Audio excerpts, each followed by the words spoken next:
Ladies and gentlemen, boys and girls, we're back. Game 3 of the Classic features the Simeon Wolverines and the Morgan Park Mustangs. The battle of this ends, as they say. So, you read the picture. My son is the man that he's not. He's not here. He's got a family on his door. From when we were- At a 2-2 count, My wife and kids. nobody on.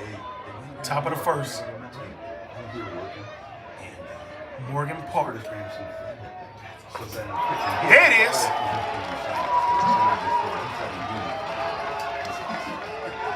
On the swing. I will.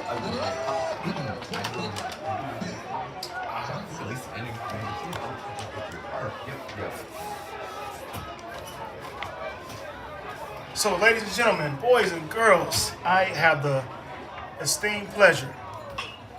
Ground ball hit up the middle. Tough play by the short. Got him.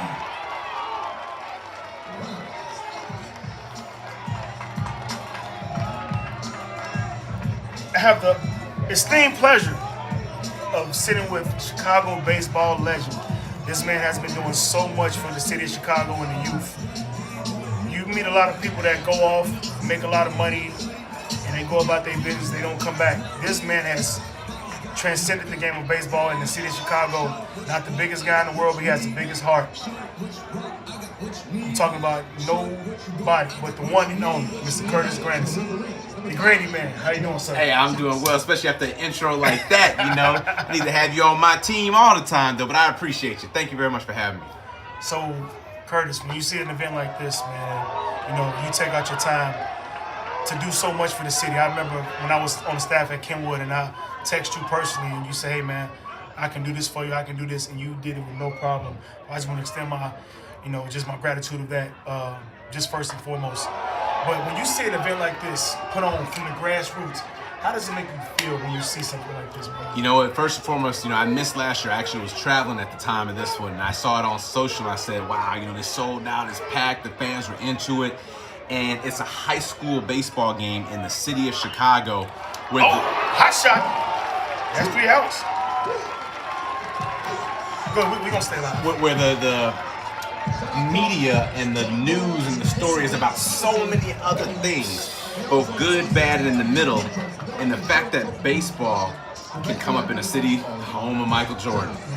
Constant conversation with the Bears. Obviously, the MLB teams do their thing in hockey with the Blackhawks. But to see high school baseball, one of the most diverse leagues in the country, the Chicago Public League. Yes, sir. And have an audience like this for a high school game. I didn't play in front of a crowd like this until I got to pro ball. Like, you know how crazy that is? When you see something like this, like, I mean, you know, we have a sophomore, this guy, Christian Lott, man, big kid, man. When you see something like this, man, like the drilling that goes on at your age, when you was at his age, being at youth, how would that make you feel playing in front of a crowd like this at the time? It would have been amazing. Not only did you have a crowd that's here, but they're into it. Oh, yeah. You got music, you got people cheering, you got people yelling and screaming. I mean, it's like a big league atmosphere. Actually, you know what? I'm gonna scratch that. It's not like a big league atmosphere. It is like going to play winter ball in the Dominican Republic. Yes. Everyone talks about how crazy and how exciting and how energetic that is. You have that here. The players are on the field. The fans want to come on the field. But it's all in love. It's all just a great competitive atmosphere, which is how it should be. And I'm just happy to get a chance to be here for it. Awesome, awesome. So the first 2 games we had, man, was they went extra innings. HF upset Lane Tech, and Lane Tech is a pretty good program up north. I'm pretty sure you know about that. And then to have Kenwood go against Ogden. Ogden is very scrappy, and you know, I'm excited about this. This right here, this is like the pinnacle of high school baseball in the city of Chicago, Simeon Morgan Park. And you know how it was in basketball and things of that nature. Now you got this right here, man. What are you expecting from this game? You know, I think Ernest Horton and Black Baseball Media couldn't have drawn it up any better. You know, I got here for the end of the second game, and all of a sudden it's down. Ogden's down 3-5. The next thing you know, they tie it up. We're going extras. Then you get a walk-off there. Here was a walk-off in game 1. And I expect nothing short of all the energy and excitement we had in game 1 and game 2. But I think it all just builds from the just the legacy of these two teams battling in so many different ways. Like you said, whether it's basketball, whether it's baseball, whether it's any sport, no matter what it happens to go to, like, that's one of the things that brings the city of Chicago together, is just that natural rivalry based off location and demographic. And then when you get a chance to put it on the sports field, this is what you want to see. This is awesome. So let's talk about, CBA and your partnership with Black Baseball Matters, but also just your partnership throughout the city of Chicago.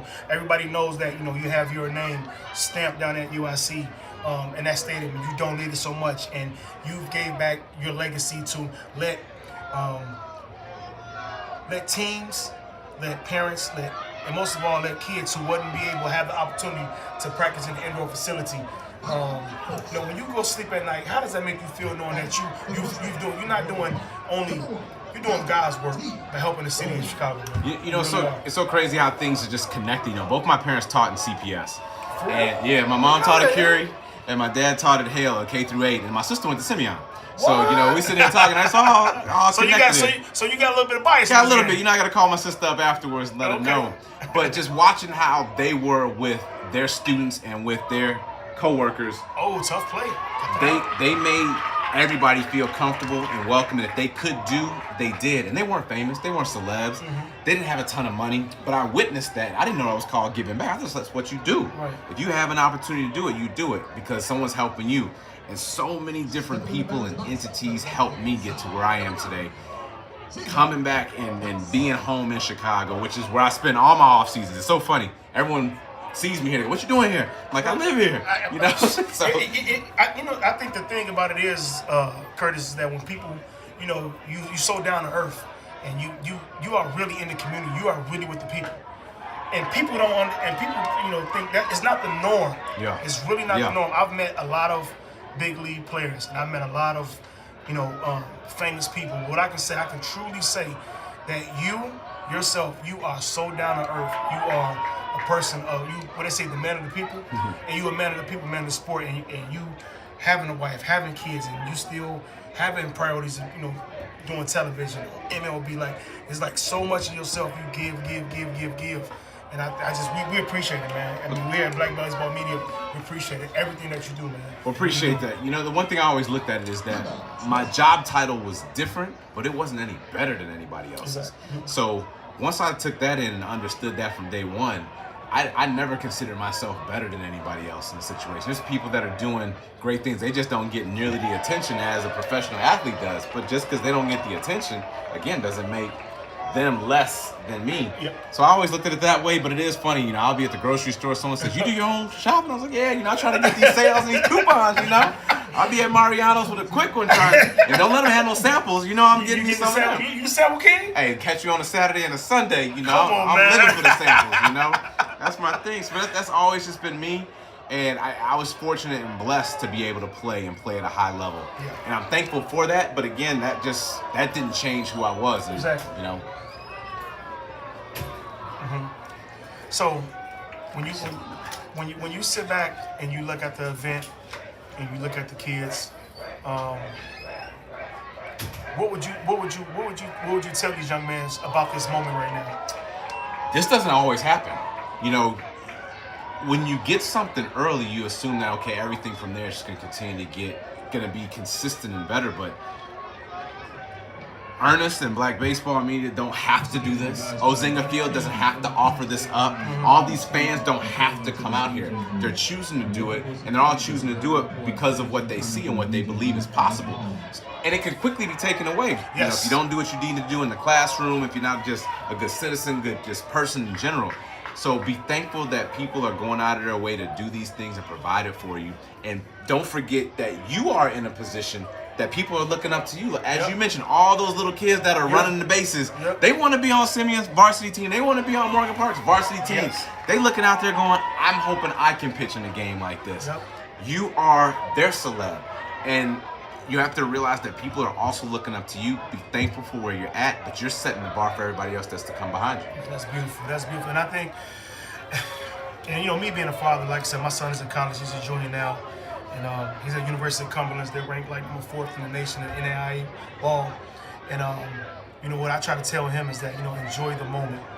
Appreciate that moment because, like you said, we're not given that opportunity all the time, and most people doesn't appreciate this.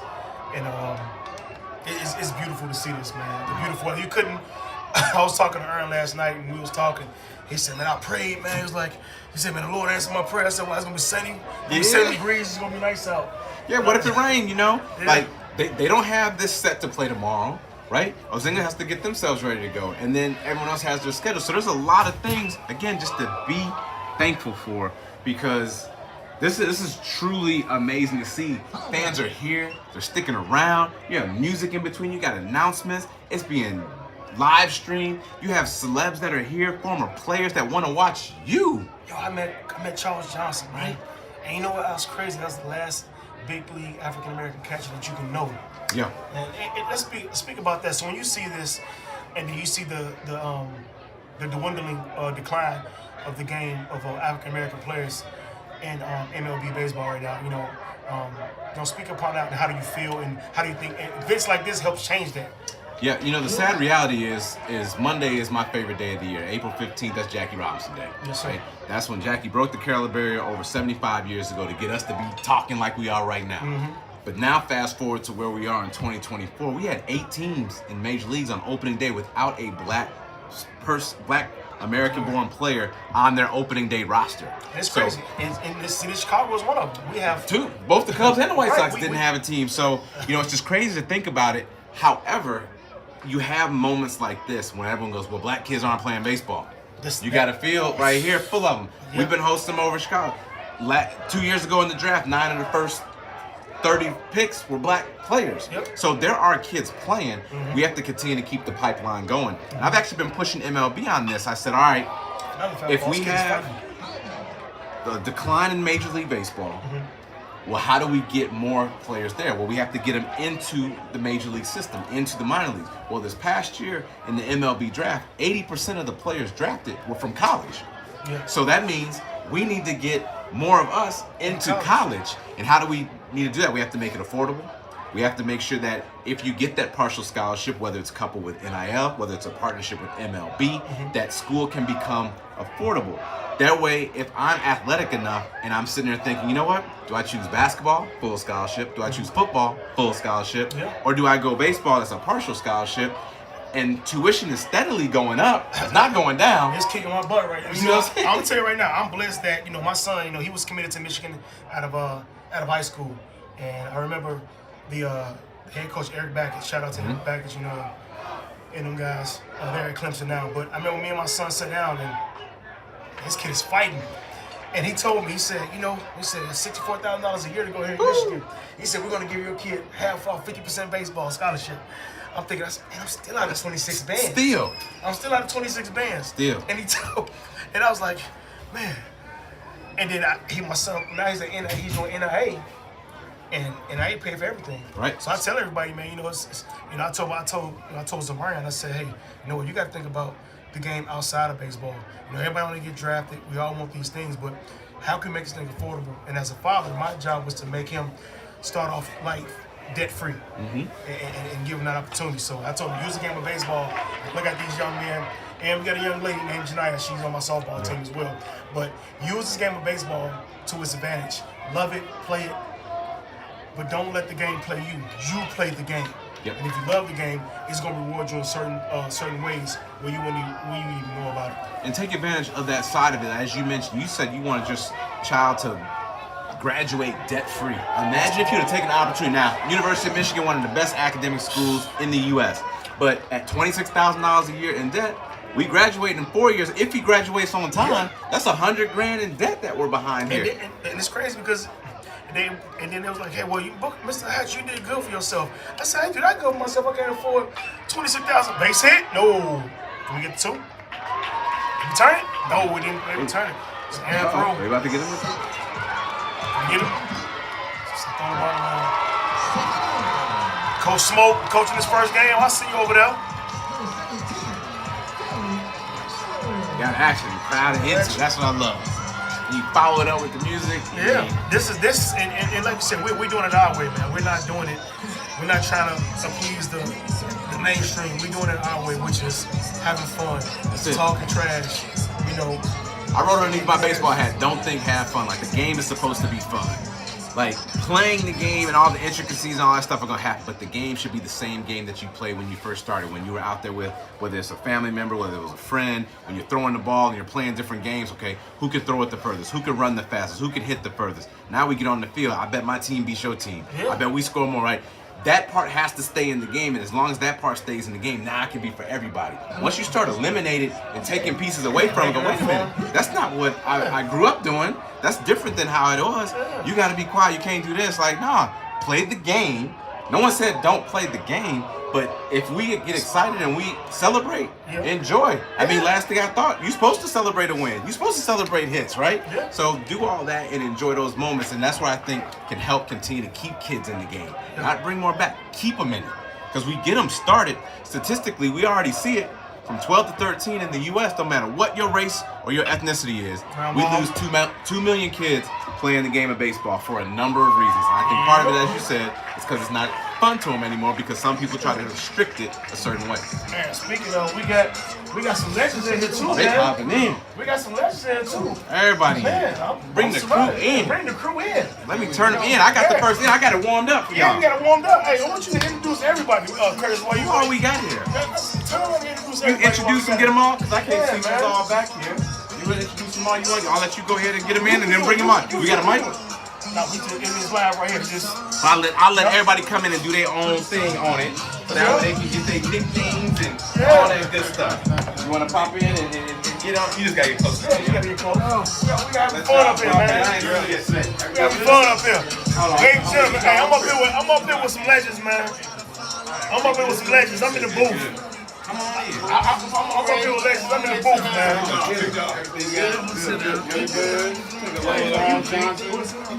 We were just talking about CJ. Go ahead, Brother Johnson, man. Y'all sit down, man. This is the same pleasure. Hey, you know, and we just talked and we just talked about how the game of baseball. We ain't got that many brothers in the game of baseball. And I'm up here with 3 legends, man. I'm gonna let them introduce themselves, man, and go from there, man. Michael Tucker, Brother Michael Tucker. We have Charles Johnson. Mr. Charles Johnson. And we have Raybone, Brother Raybone Burris. Mr. Burris. Fellas, it is a extreme pleasure to meet you guys, man. I just want to say, man, you guys coming out and supporting the youth like this, man, and seeing this. Like, what goes to y'all now when y'all see predominantly African American and Latino kids out here playing a game like this? When you see this, how does this make y'all feel? Well, for me, it makes me feel honored because I've always known there's a lot of talent in the inner cities. Yes, sir. But to see them have such an interest in it, love and passion, and play the game with desire and the need to get better day in and day out, that's what's so refreshing to me.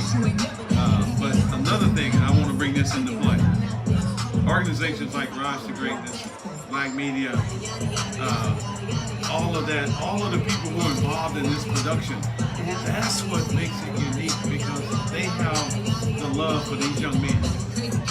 To give them something to look forward to play. Yes, sir. You know, I can identify with that because growing up in Oklahoma, there was, I played in a rodeo arena where Cal Chips was the basis. That's why I never slid head first. Makes sense. It makes sense. That's awesome, man. Brother Charles Johnson, how you feeling, man? Man, when I tell you I'm feeling really good, I think I brought a little bit of warm weather from South Florida. Oh, we're gonna have that one.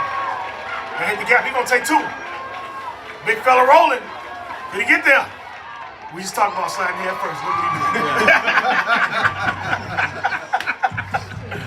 did. No Cal Chips. Oh, God. But yeah, like I was saying, I brought some warm weather from Florida, so I'm feeling pretty good. Last time I was here, it was cold as all get out. It was freezing. Well, we appreciate you bringing that cold weather. Yeah. We definitely do. Well, when you look around, I mean, this whole environment is just exciting. I mean, you see a lot of kids really enjoying the game. Yes. They're playing the game, but enjoying the game. And even the fans out, they really having a great time. Yes. So, it's awesome to see a lot of our black kids, playing this game of baseball. It's still here, it's still alive, and it's showing today. So hopefully things like this we can continue to see around the country and keep building excitement about the game of baseball. That's beautiful.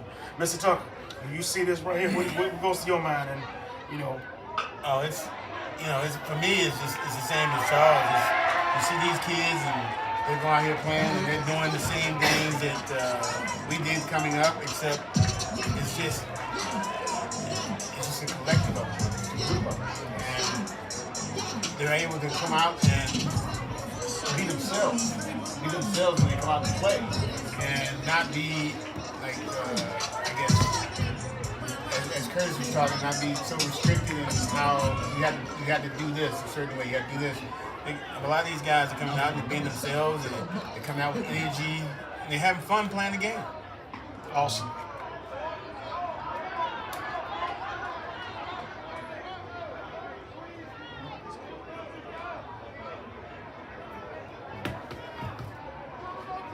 Like I said, those first two games. That was exciting, wasn't it? Oh man, those first two games were really good, and ironically, both of them end up the same way. With, Bases loaded. bases loaded, Walker, and win the game, intentional walk walk. off. Oh yeah, That was pretty good. Yeah. That's what it's about, man. You see that. And you know the beautiful thing about this is that when we're able to give back and spend the time and rise to greatness, partner up with our Black Baseball Media was awesome. They partnered up with us for the MLK count where we had over like close to 1,000 kids come out. They came out, gave out gloves, and I believe what we had that event going on, they had an event for the high school kids. So what do you give advice to kids that want to, that's pursuing to become an MLB player, and when you see the passion, like when you tell them like how really hard it is, and they think it's easy overnight, and seeing you guys come, it gives them that want to do more, because they can say, hey man, if you guys can do it, I know I can do it.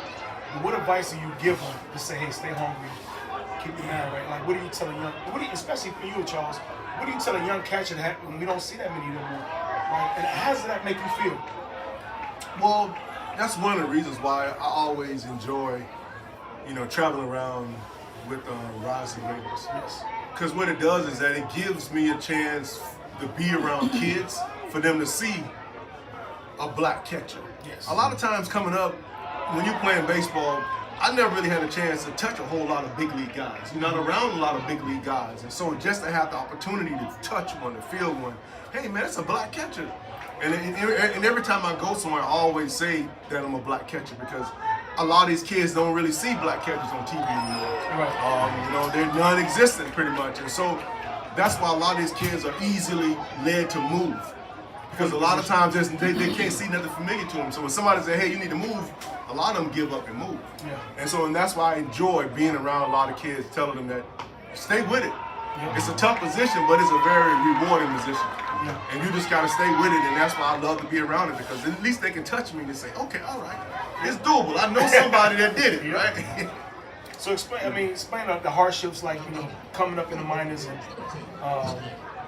some of the adversities that you feel like, when you guys feel like, man, dang, this is tough, man, I don't know I'm gonna do it. They think that you guys are just superheroes and that you didn't have doubt. You didn't go through call home, Mom, I don't know if I'm gonna make it. What went through you guys' mind when you Nice throw. Adam? Well, for me, it was the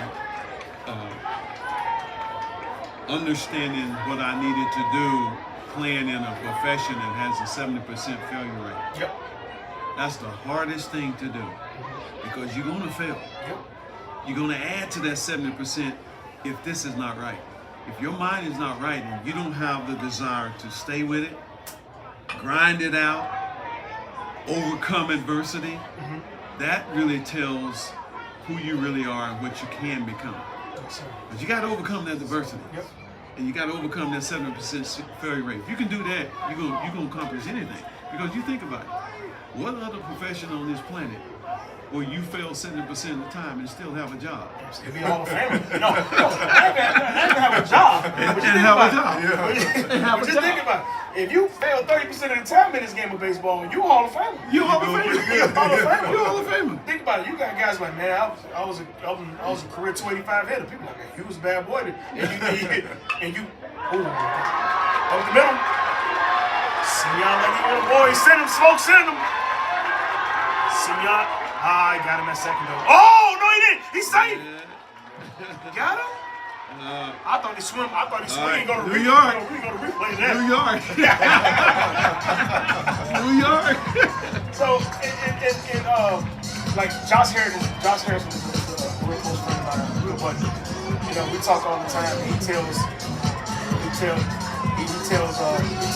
daughter and my son all the time. He's like, man, he said, I remember one time, he's like, I was struggling.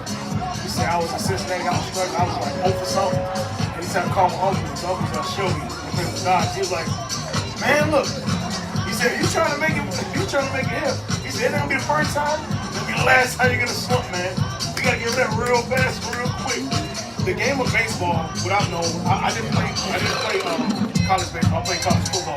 But what made me gravitate to love the game of baseball and putting my children in the game of baseball, because if you can survive this game, you're gonna make it in life.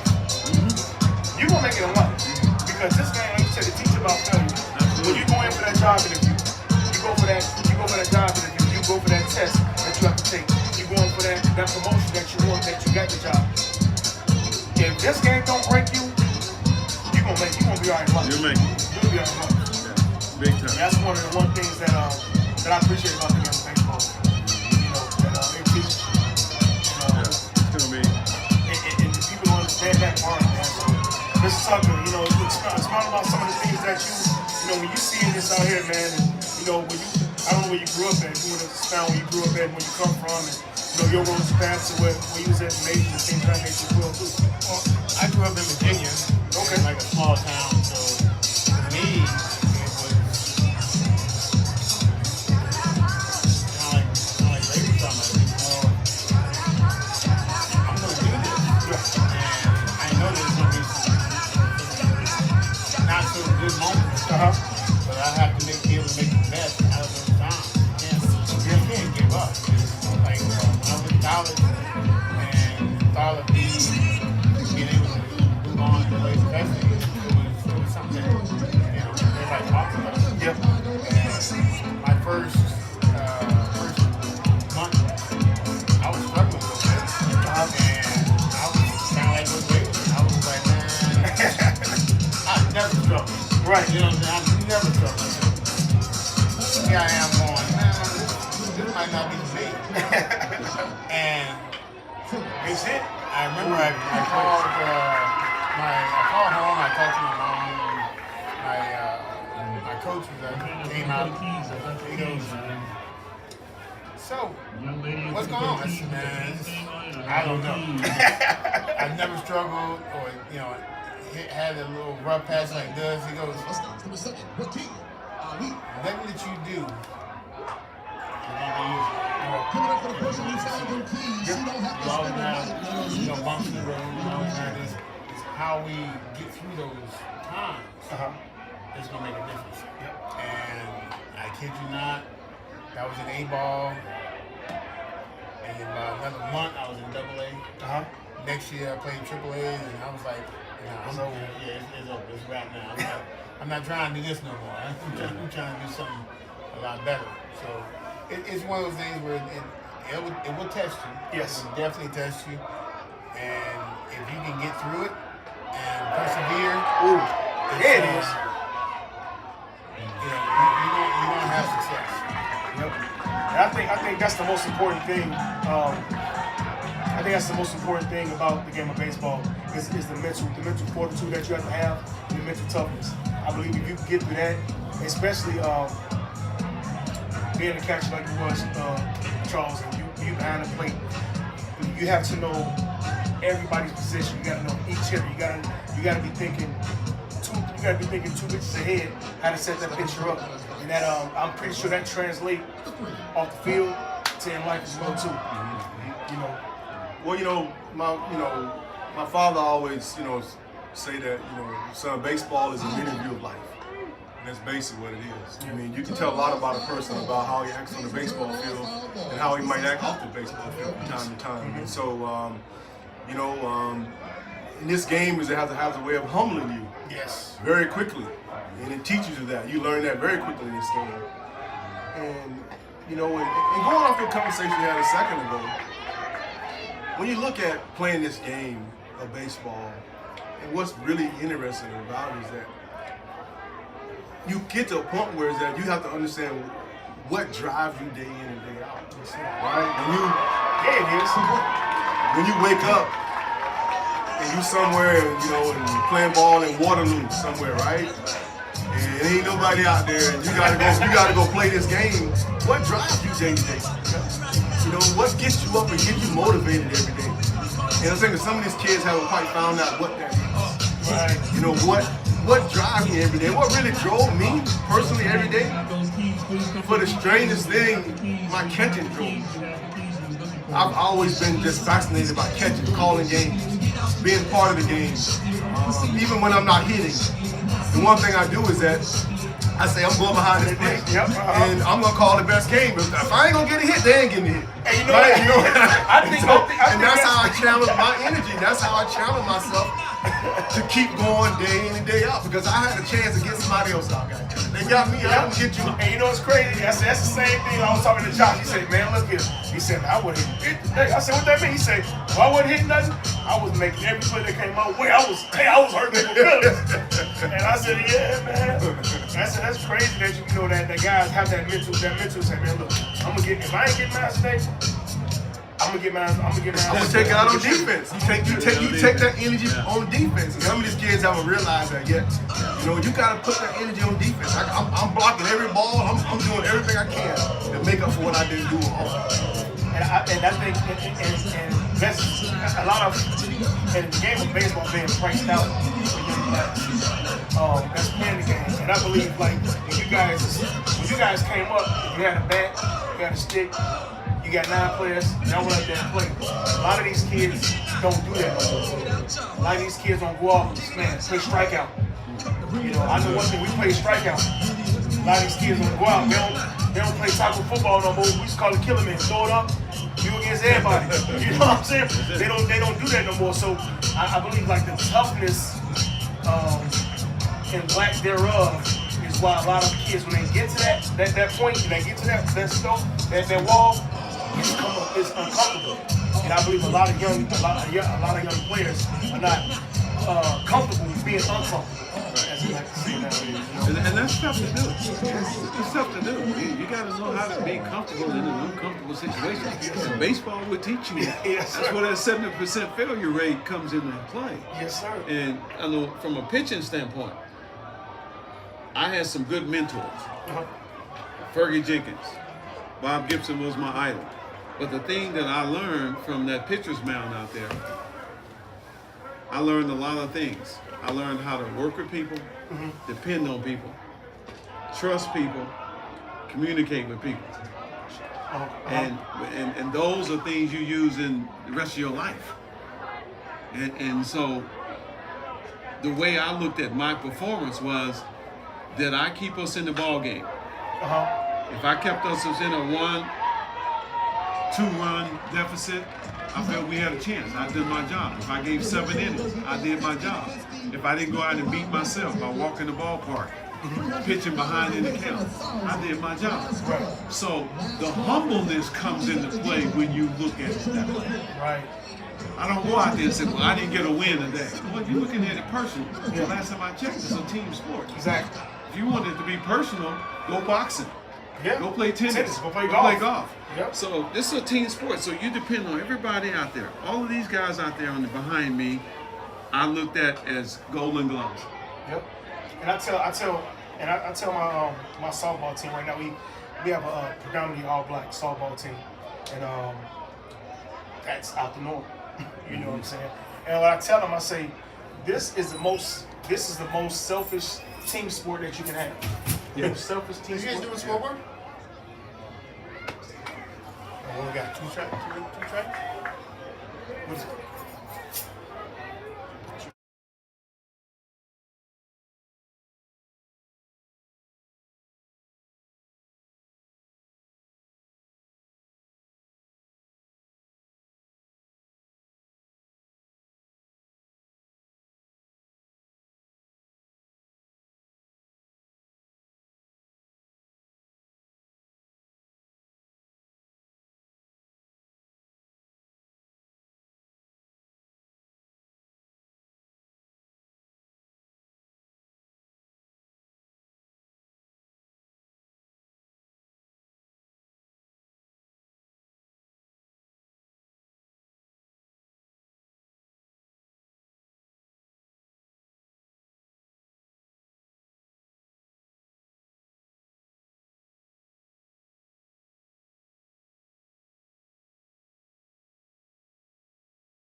So you call time? They call time.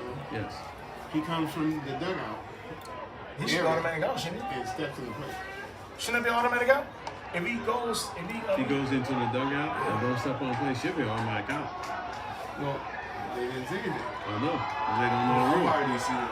And the umpire didn't see it because And nobody else the saw it umpire either. walked up. Exactly. Nobody else saw it either, but us. Yeah, but the umpire walked up in front of the said plate while they were talking. We came in behind the umpire and stepped on the plate and walked away.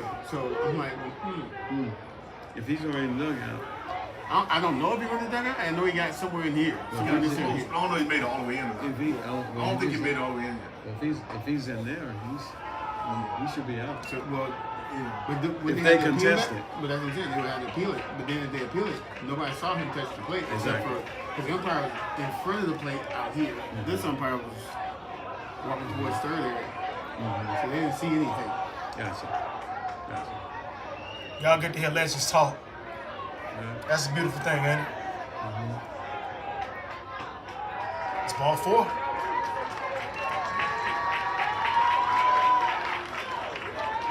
When you see the picture right here, and he's 4 straight balls, being a manager or being a player, when you go up there and you tell the guy right here, you got a base hit, knock a run in. What's your train of thought right now when you was on the bump? My train of thought, if I go to the mound, I'm going to ask him, what are you trying to do?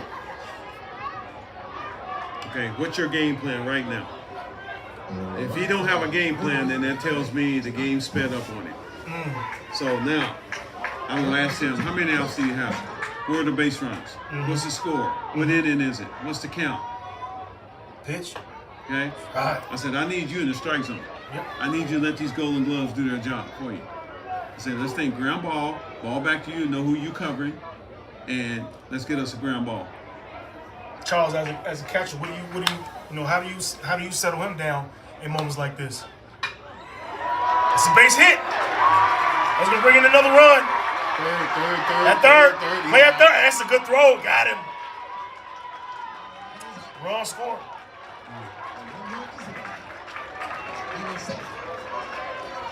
I mean, for me as a catcher, my job is to really try to minimize the damage.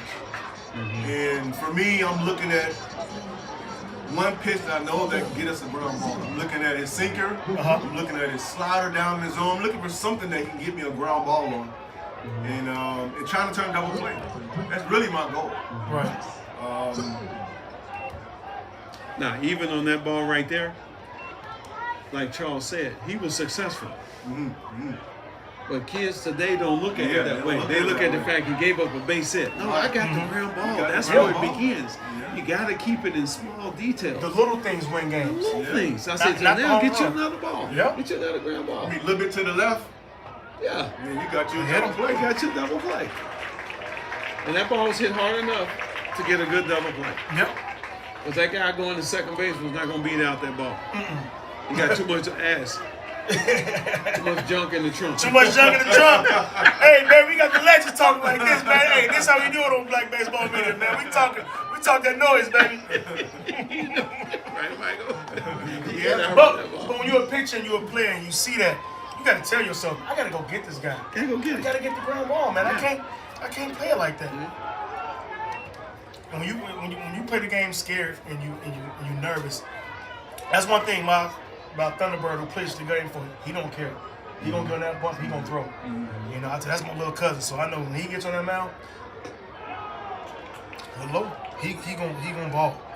I try to tell my pitchers, this is what I had. I'd have a contest to see how fast you can make that hitter swing the bat.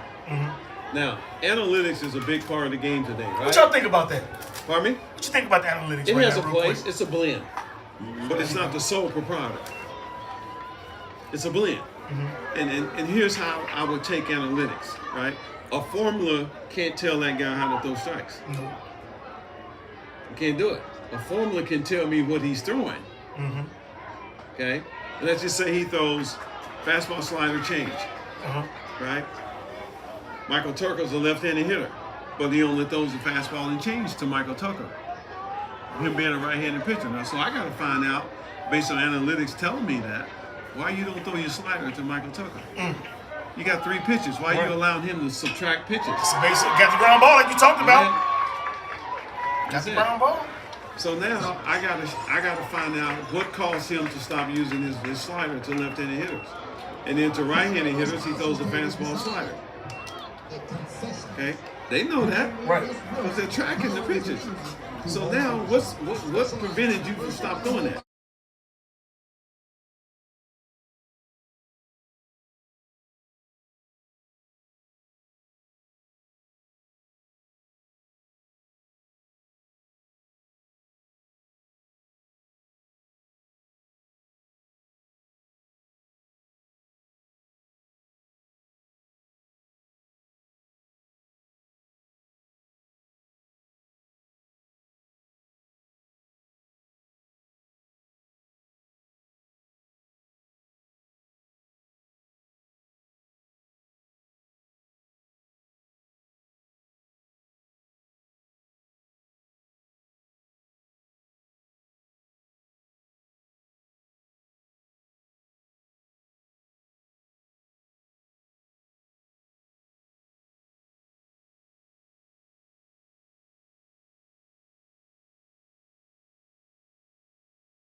We back live, y'all.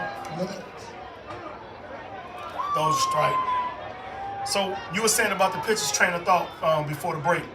The pitcher's train of thought is put the ball in play early and often. Well, now what does that do to your defense? It gets them on their toes, not Here we on go their right there. heels. Got a ground ball. Okay? Play. That was 2 pitches. Okay? Now, here's the pandemic of pitchers in baseball. Everyone throw hard. No. Ain't that? That is a pandemic, but everybody can't throw hard. The pandemic is 2 quick outs on 5 pitches, and then you walk as the third guy. Because 2-out walks. you Because they relax. know, I mean, you said your favorite pitcher was Bob Gibson, correct? Yes, sir. He didn't play around, right? No. He went after him. The one after. You didn't get him early, you didn't get him. Talk about the nastiness of you watched him coming up. Like when y'all watched Bob Gibson, like I heard he was feared. Like, he didn't care. He throw inside, you gonna take this. And I wish you would come on the mound. I wish you would walk up here. Yeah. Say something to me. What do you think about the the softness of the game? You think it's not played as tough like when y'all came up, it's not played as tough like the slide rules now and Well, I think with the slide rules and things like that, they're trying to protect middle infielders with the slide rule because at one point, I mean, you know, guys could come in there and slide as hard as they wanted. right. I think with several guys getting hurt and those being guys that got hurt in the playoffs and kind of hampered their team's ability to play further because when they were in the lineup, I think those situations took precedence. Okay. But I think there has to be some fairness to it. Yeah. I notice now, like, if a pitcher comes up and in and throws the pitch, then Base hit. Base hit the middle. First hit of the game. Cancel the post-game show. If they throw a pitch and it's too close, a lot of times the first thing they do is they warn the team. Well, why are you going to warn the team if it only happened once or twice from one side? Right. You can talk to the pitcher like, hey, we're going to probably tone it down a little bit, but now I think it lingers on because if I warn both sides, Right.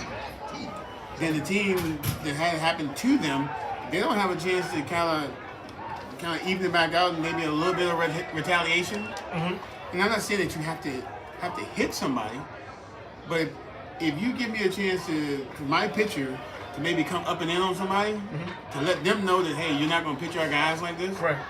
Then after that happens, like, okay, you got your chance. Okay, cool. Hey, now we're gonna cut this out and we're gonna keep playing baseball. That's the way it used to be. Yep. Because if a pitcher came up and in, and if you think about it, you don't have pitchers hitting a lot of times in the National League.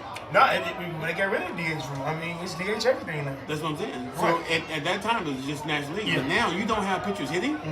Well, guess what? I can be as consequences. nasty as I want to be. now.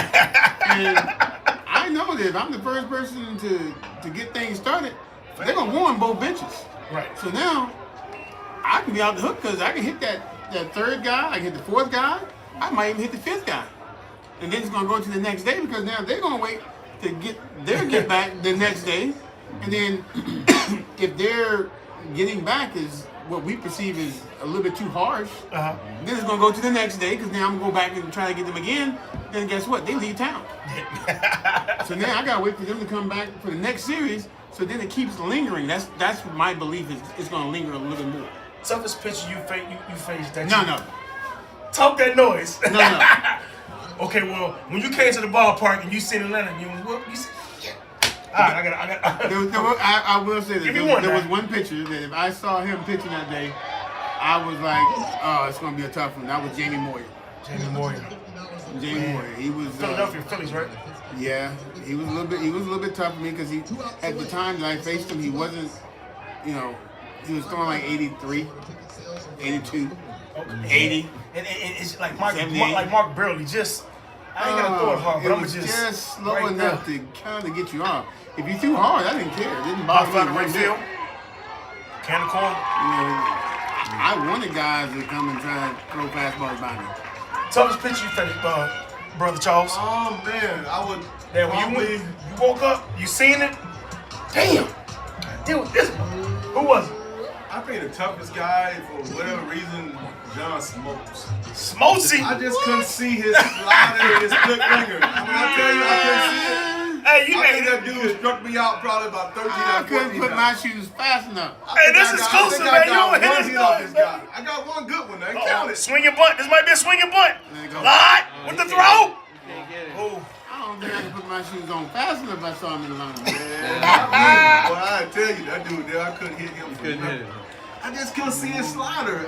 Something about that slider, I just couldn't pick it. It was tight. Yeah, dude, I don't know what it was about him. Man. He struck me out every time. And I finally faced him in a playoff game. Bases did. loaded, Yeah, he 97, and Yeah, I he hit a did. double.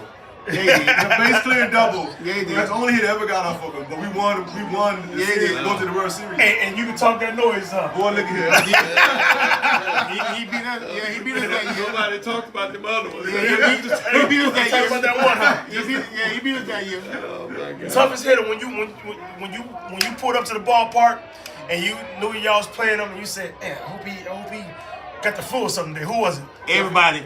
Toughest hitter for me. Everybody. Everybody. No way. No. See, I didn't face Michael Tucker. Charles Johnson may have got me, but Tucker wouldn't. Tucker wasn't getting. No. Damn, talk is like that. He would hit me. I didn't hit it. Oh yeah, I didn't hit it. Toughest hitter for me was Willie Montanez. I don't know what it was about that guy. Maybe because I wanted to get him out so bad. Because he was such a perro caliente. Every time he swung the bat, it was a double, a home run, a triple, and he couldn't even hardly run. So finally, he had one jumping day, trunk. Yeah, he had too much junk in the trunk. So finally one day, I decided, okay, you've gotten your hits off of me, my friend. It's time for me to reciprocate. So I just started hitting him. See, I'm gonna tell you, he just gonna hit me. You got to be on the battle, man. Let's give him a second. I just started hitting him, let him know what it feels like. But the hitter I wore out more than anybody, Who was that? Mike Schmidt. Schmitty? Smitty had 94 official at bats off of me. 70. He had 17 hits. Damn. Yeah. Smitty, we got a base knock. There we go. Send him. You gonna send him? Send him. Send You him. gotta go.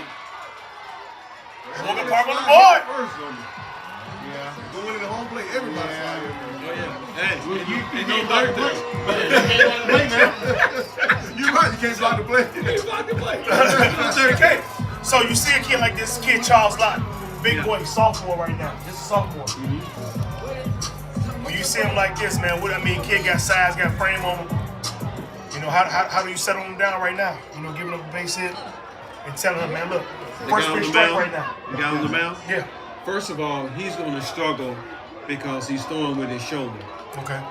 Anytime I see a sleeve on a pitcher's arm, that sends a very bad message to me. Okay. Break it down to me. Break it down to you? Yes, sir. Why do you need a sleeve on your arm? And don't tell me it's a fashion statement. Right. That's bull crap. No, he's throwing with his shoulder. On the swing. You throw the ball with your fingers.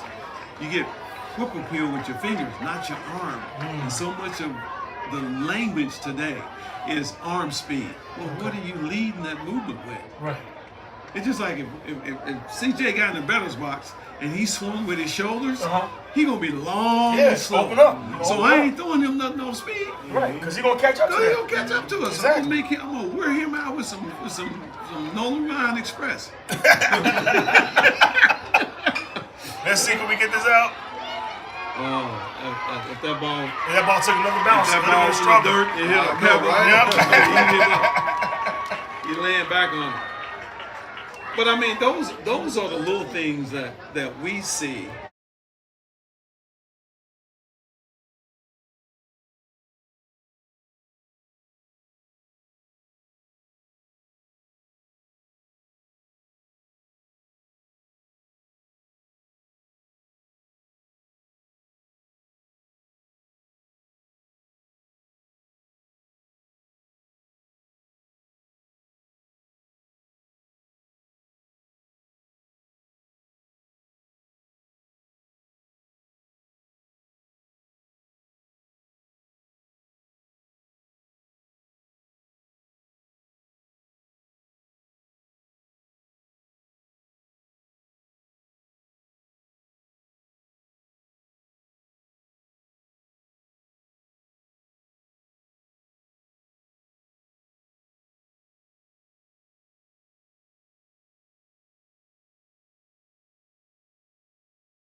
Come back live. We're talking about velocity. We up here with some legends, man, and we're being blessed with a lot of sauce, a lot of game right now, man. So You know, when you guys go back and you watch this video, man, you listen to what these guys are saying, what these guys are talking about.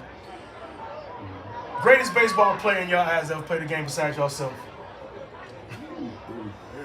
Billy Williams for me. Billy Williams. Tell me why. Billy Williams said they put that vine on Wrigley Field so it wouldn't show the wear and tear of the bricks on the line drives he hit off of it. That's good one. Oh, and he could hit some lines. That's about right. That's about right. Sweet swinging whistler. Oh, he taught me so much from a standpoint of how to read a swing. Mm-hmm. And this is what he would tell me. He said, Ray-Bo, you see a hitter got his bat parallel to the ground. He's a high ball hitter. If it's perpendicular, he's a low ball hitter. Wow. If he stands on the plate, he's looking inside. If he stands off the plate, he don't like it inside. Oh, that missed. So it's just little things, and then I start observing hitters. Now, there are exceptions to every rule. Mm-hmm. Okay, you find that one player that defies the odds. But I learned a lot. Billy Williams, Jose Cardinal, Fergie Jenkins. On the swing. There it is. Yeah, he's looking for something else. And he got the express. He got the express? Yeah, he did. What you think about this picture on the mound right there, man? What do you think about his mechanics, how he looks to you? I think right now I like to see him get more power out of his lower half. He doesn't. If you watch his right foot, when he starts to go down the slope, see, it doesn't stay on the ground long. So where's he getting the energy? The energy comes from the ground up. Yep. And most kids don't know how to activate their lower half. There's a skill to it. And the thing that helped me activate my lower half, taking ballet. You bullshit. I'm not bullshitting. Oh, that's a good point. Is he going? Better pick it up. I took ballet for 20 weeks, my second year in big leagues, right here in Chicago. So you take ballet now? No, I did boxing. I did. Hey, Charles, they say you was in the leotards too, man? Man, I wasn't in the leotards. Maybe I needed behind the plate. To help my feet out a little bit. Oh, man. Greatest player you see. On the swing. You go. There it is. That's a tough question. I mean, It's a lot of because if you go off of Hitters. eras, Okay, so hitters. How about this? A player when you a player you pay to go see. Like okay, in today's game, who right now you say, you know what? God damn it, I'll pay $150 to go watch him play right now. Right now. I know what it would be for me. What would it be? Otani. That's a bad boy. that's a bet. That's a bet. That's I a bet bad on that boy. one. Yeah, I'd pay to go see him. I bet on that one. You bet on that one? I bet on it too. Hey, somebody hit his interpreter on me. Oh man, man, there's a lot of That's a tough one, man. a lot of guys out there. I mean, Yeah. you got like your Mookie Betts. That is my. What do you think about Yeah, the Dodgers trying to put him at second base? I He's short. will tell you this. If I'm going right now, just for pure excitement, Yeah. De La Cruz with the Reds. That kid right there, man. We were just talking about him because Vince Harrison, Josh's brother, he's the manager of y'all probably know Vince. He's Hawk. That's right. I mean, that kid is just excitement waiting to happen. He throwing a 105 across the diamond. Bro, he hitting balls out of sight. Then if you don't hit it out of sight, he hits the ball in the gap. Oh, that's another show. Because he is so He fast. long too, man. Yes. He's long. He's like 6'5". Man. Big boy. 6'4", 6'5". He's and Yeah, he just runs so looking for a effortless. walk. And then you watch him, he's stealing bases. Then he steals another base. And then you're sitting there, you have to pay attention to him because he might steal home. I think when you watch guys like that, and that's what I said, it's hard to pinpoint one guy Pop because up. That might be trick. Oh, they hit the Yeah. shadow. Yeah, that's kind of cool. it's hard to pinpoint one guy because of eras. Yeah. You know, I was a Willie Mays type guy watching videos, watching guys play. Coming up, it was like a Ozzie Smith. That's why I wanted to play shortstop because I used to watch that, and then.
We back talking about the levels of baseball.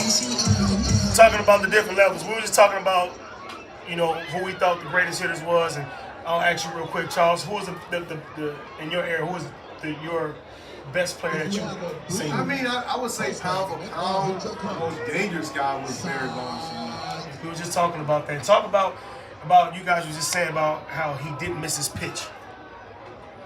He didn't miss his pitch. He didn't flinch. Like we were saying, he saw the ball so good. He picked up the speed and the spin. And a lot of major league hitters that pick up speed of the pitch, but they may not pick up the spin right away. Right? And so he could do both. And when he got his pitch, he didn't miss it. He didn't foul it off. He always put it fair when he swung the bat. Now, early in his career, yes, but when he got to San Francisco, And it's crazy you say early in his career, and he still won 4. Oh, you got to hold it. Nah, it's D flat pop. It's carrying the win. There you go. That's a double. You gonna set him? He gonna go 3? Oh, you gotta go 3. You gotta go for that. Tuck, you done won that. You done took that. I'm going for that right now. you've been thinking 3 of them? I'm going 3 right now. You think of Barry too, people don't realize that, this guy had straight plate coverage. He hit so close to the plate that you don't think you made a pitch off the plate. He'll shoot that bad with a left foot and it's gone. You think you made a great pitch off the plate. He covered the plate so well, man. Talk about and choked up. And choked up, and so he'll pull you. He can pull you and shoot you. They say he swung what, 32 and a half? Is that what the legend says? Or 33 and a half? It wasn't a big bat. It was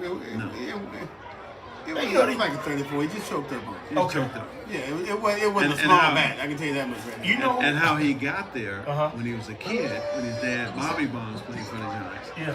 He would go out and hit. There was nothing his size, so he choked up on the bat. Yeah, Yep, 35, 36. I remember hearing him say that. 36ers with McCovey and all them guys, and Orlando Cepeda. Yeah.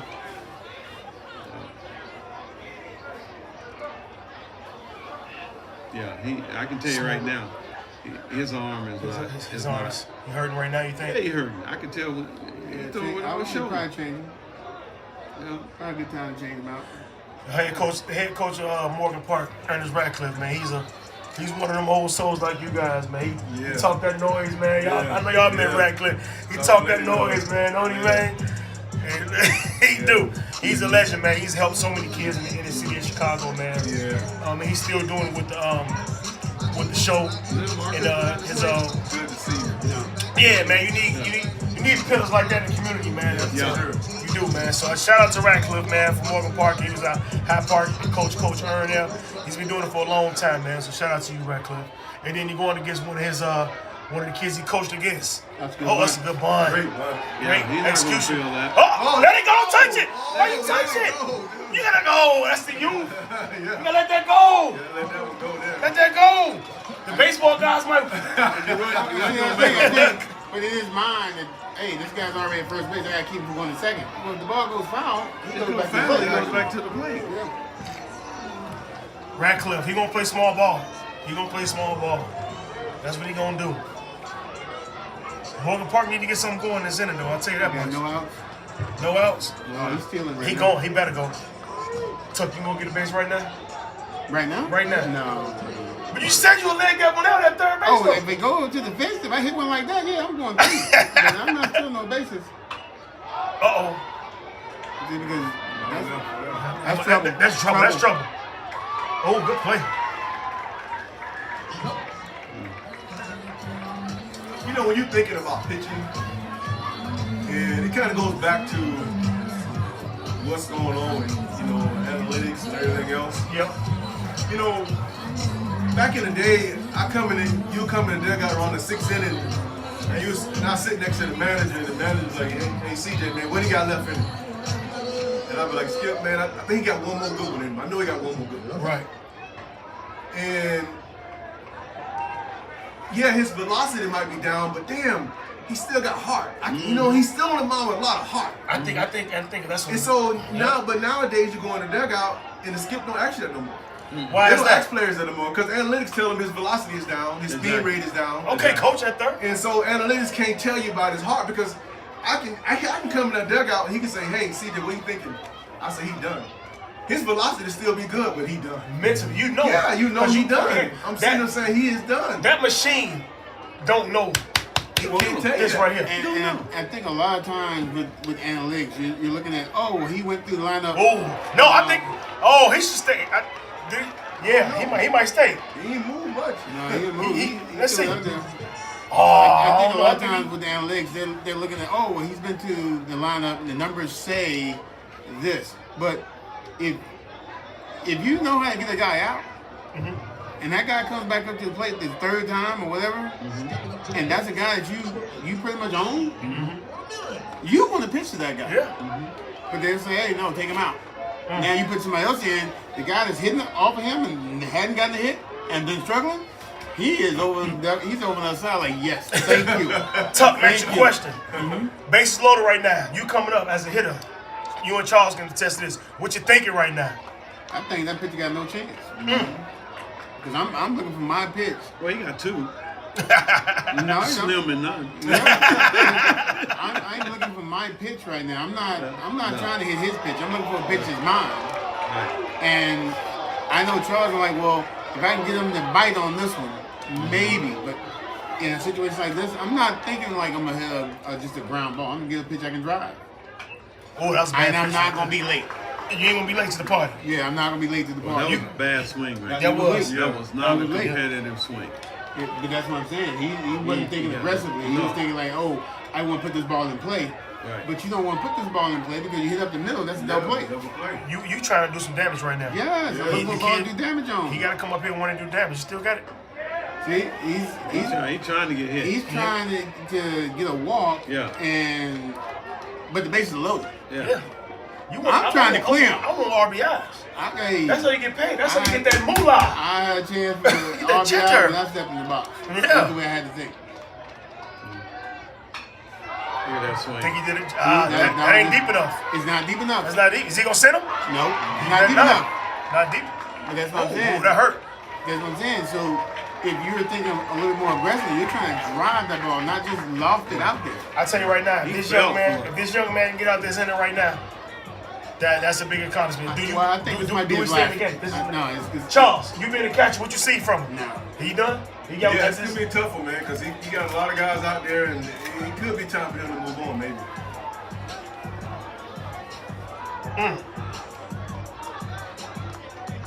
I think he might get out of this. You might get out of it. Yeah, I think he will. I think this I first. think he's if funky enough. He's gonna throw his first pitch. He's probably gonna try to lean out there and get it. Uh-huh. But he got this though, right here though. One thing I know about this young man, he got this. He tough. He's tough. It's big right here from Morgan Park. They need this. Ah! He You got called out of it. You called it. You gotta run it out. See, I don't like that. You gotta run that out. That's huge right there. Morgan Park left the bases loaded. Charles Lott, the sophomore, got out the jam. We'll be back more with the legends, man.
You have these young guys that are in the league, and yes, they've gotten there for a reason. But it used to be you would have guys who had a lot of experience that had been there. That when you got there, they would be like, "Hey, here's how we do this.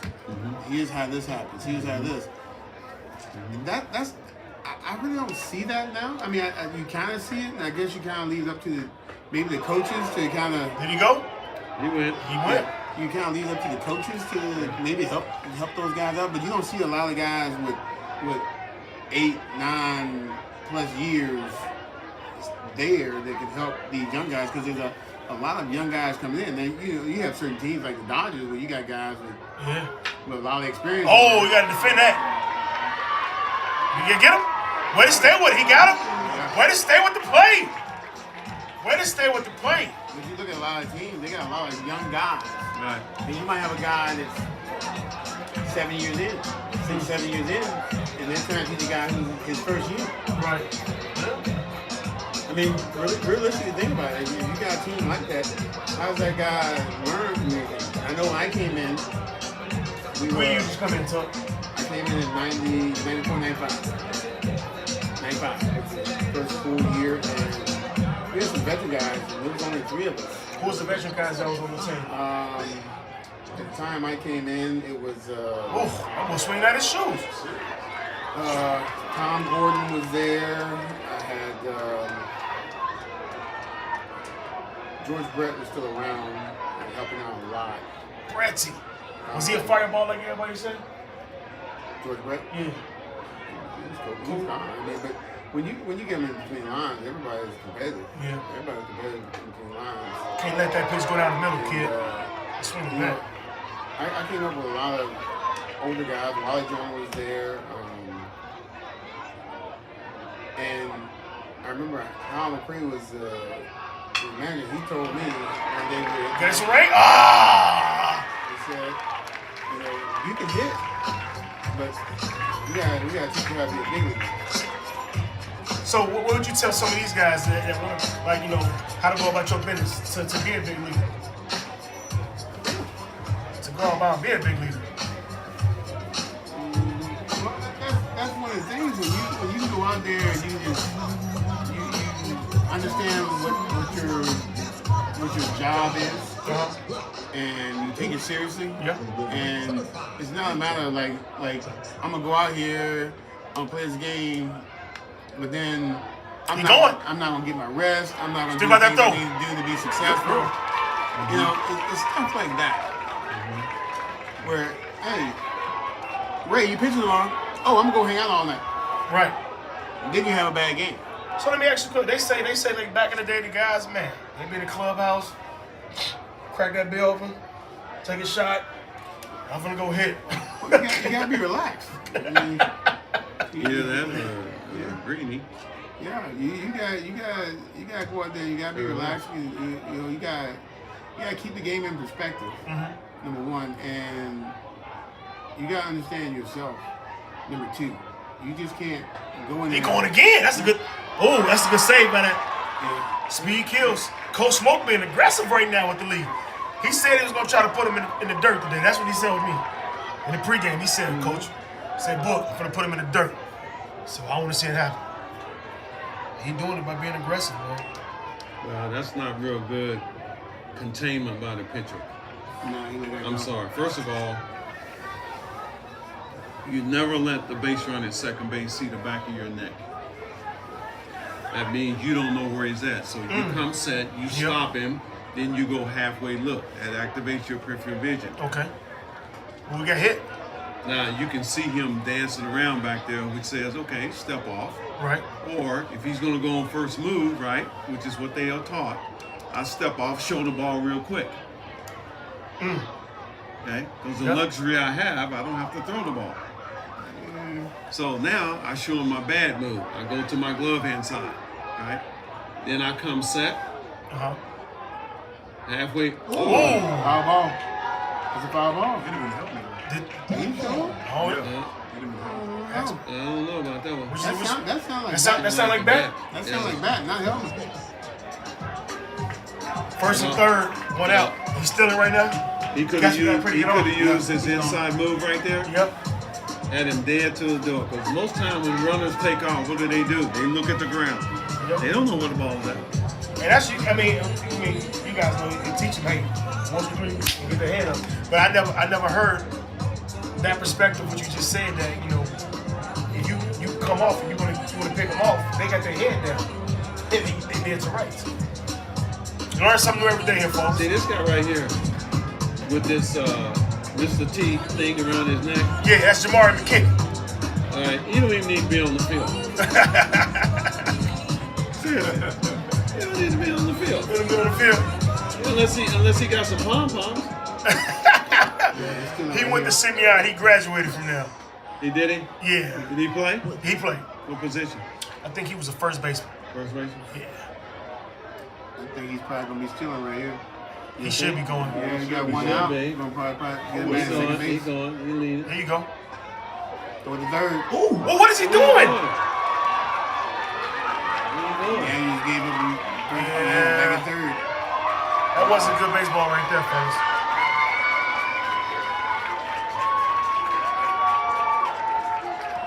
There was a mix-up on the What play that signs. was? There was a mix-up on the signs right there. Yeah.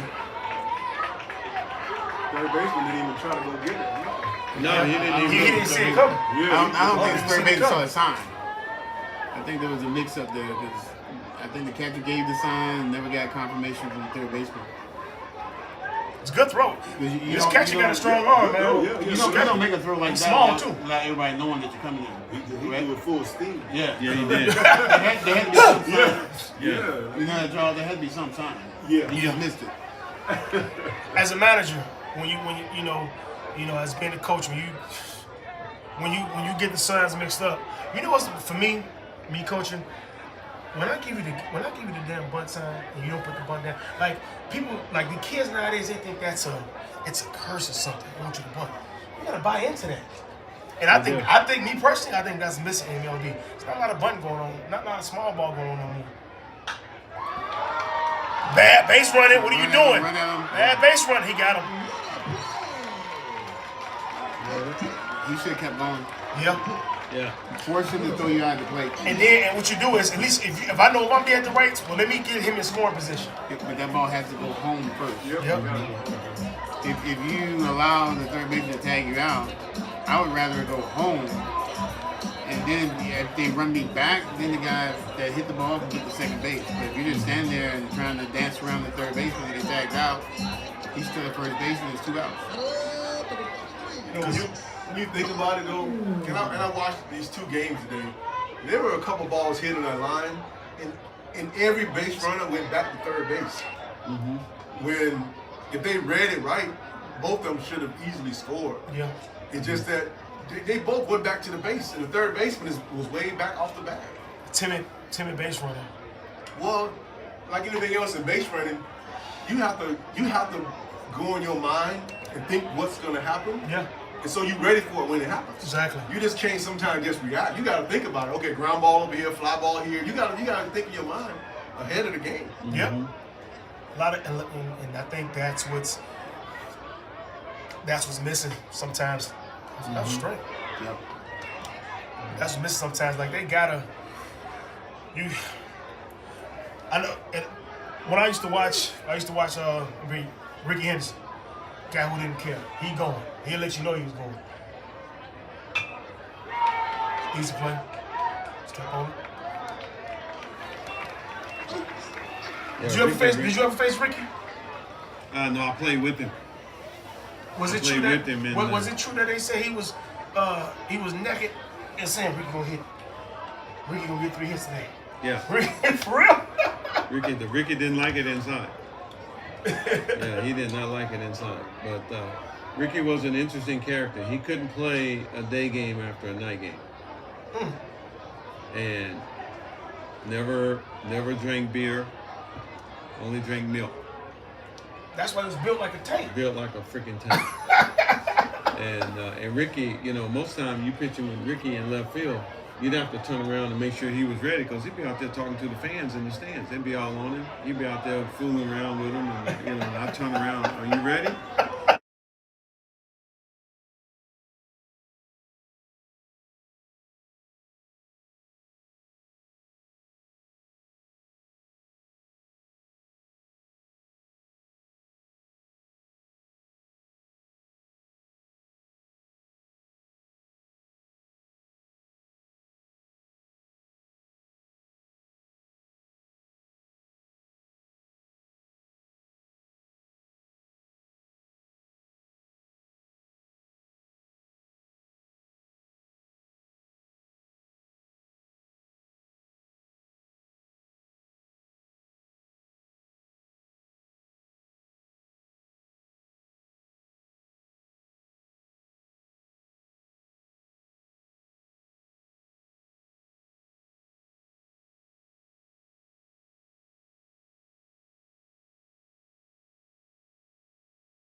$500,000 or $1 million or something. He kept it in a flat.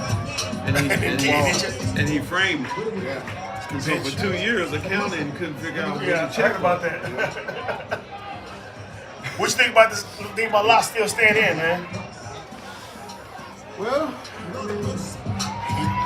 He's like he ain't slowing off yet. he might have a lot of pictures. I'm not sure. See, Locke is at 60. He has 68 pitches. 68? Yeah, Okay. he has 68. Yeah. 44 for strikes. Facing 19 batters. They're probably gonna get another inning out of it.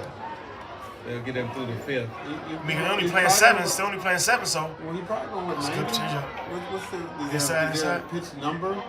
I believe in He can go CPS, he can go 90. think Yeah, the 90 kid, then, 70 went 100. So he's Yeah, I like think the the game limit before. is 105.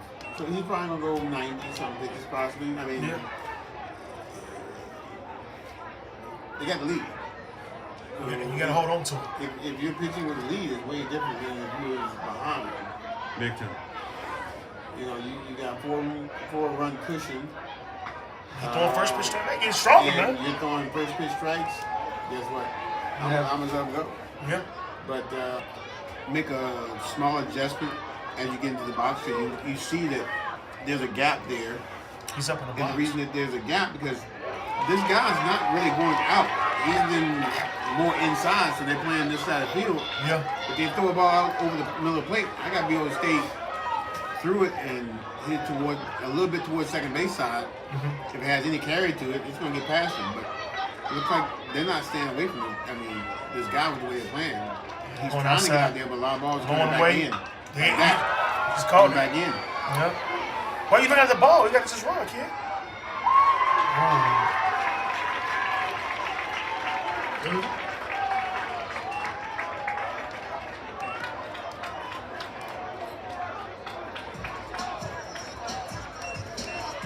Top 6. Wolverines 5. Stains 1. Be back with the legends. Yes, sir.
Yo, we back.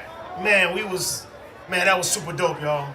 We had some legends, man, and just be able to, that's a good hit right there. Deep fly, pop up the left field. Camping under it. That's one out. You know, sometimes, man, when you get legends, man, you gotta just be quiet, man, and let them talk, man. So just hearing them soak up the game, man, and just listen to them trade war stories and talk that good talk, man, and let it hang out, man. That was super dope, man. That was super dope. So that's why I was kind of quiet and just letting them talk, and we were just, shooting the breeze, man. So, man, shout out to Rise the Greatness once again, partnering up with BBM, man. It was super awesome, super dope.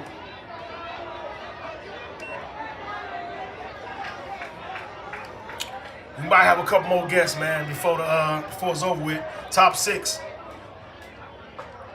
This kid is still dealing.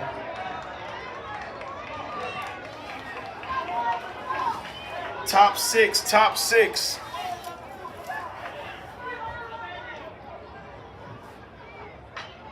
Way to fight. Y'all back to third base. At the out. 2 quick outs.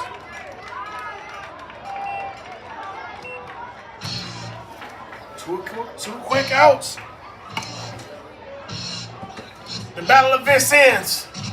The battle, as they say, according to the Wolverines, there's only one school on this ends. So, we'll see. Morgan Park, this kid's been pitching pretty good, though, man. He's been battling. A couple mistakes here and there. And that's the reason why the game is the score it is, but a couple miscues, and that's what it was.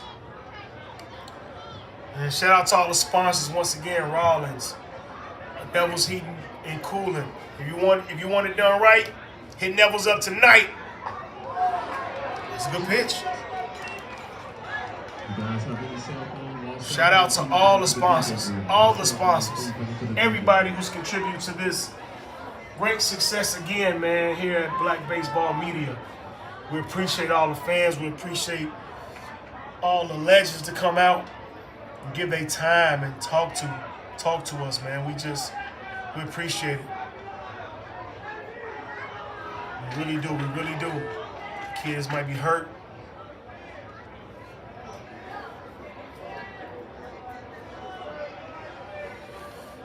$67 degrees, still a beautiful day in the city of Chi, man. Still a beautiful day.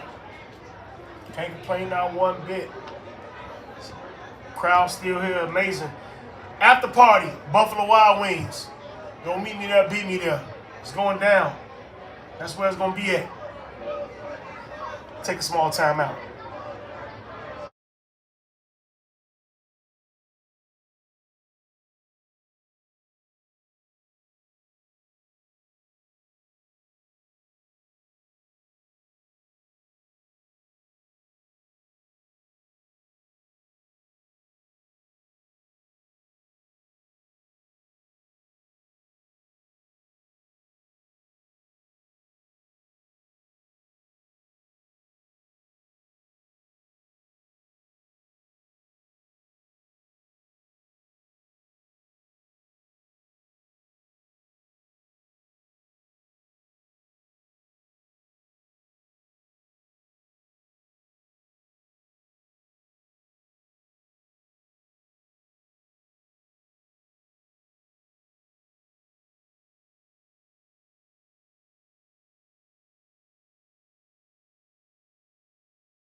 Yo, we back.